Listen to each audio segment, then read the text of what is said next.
This is Catholic Daily Reflections for Tuesday of the 15th week in Ordinary Time.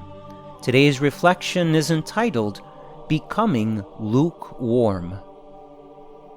Woe to you, Chorazin! Woe to you, Bethsaida!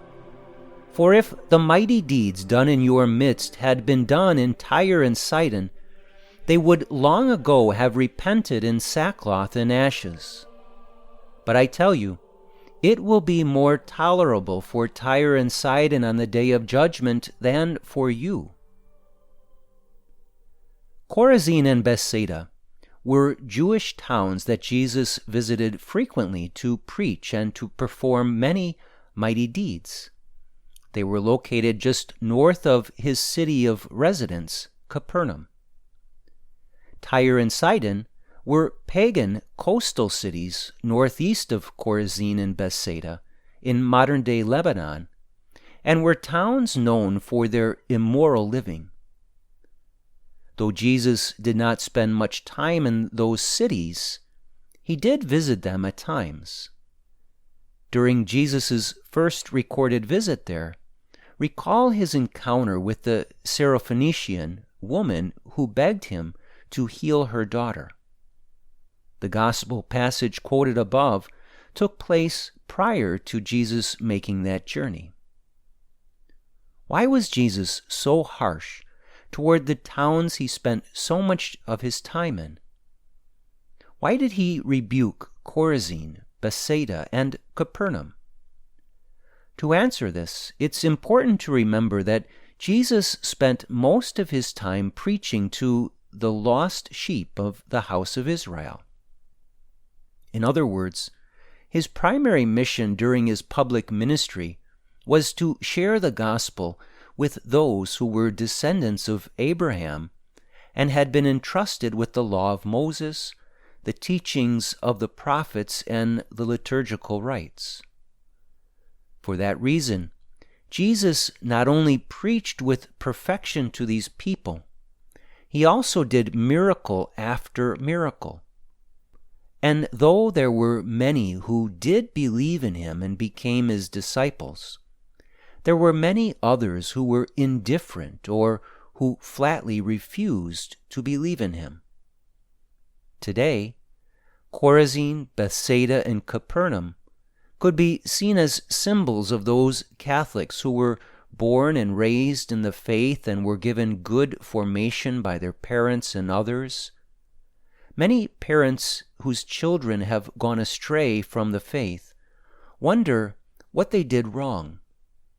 But the truth is that even Jesus himself was rejected despite his perfect preaching, perfect charity, and undeniable miracles. And the same happens today. There are many who, despite being raised within the holy faith given to us by Christ himself, reject that faith and turn a blind eye to the gospel and the church. Jesus' rebuke of those towns should echo today in the minds of those who, despite being given so much in regard to a good upbringing, have rejected God. Of course, that rejection is not always absolute and total. More often, it is a rejection in degrees. First, the rejection comes in the form of missing Mass, then moral compromises, then a lack of faith, and eventually confusion, doubt, and a complete loss of faith sets in. If you are one who has started down the road of becoming more and more lukewarm in your faith, then the rebuke of these towns by Jesus should be understood to also be directed at you in love. Every one to whom much is given, of him will much be required. Therefore, to those who have been taught the faith well, much is expected.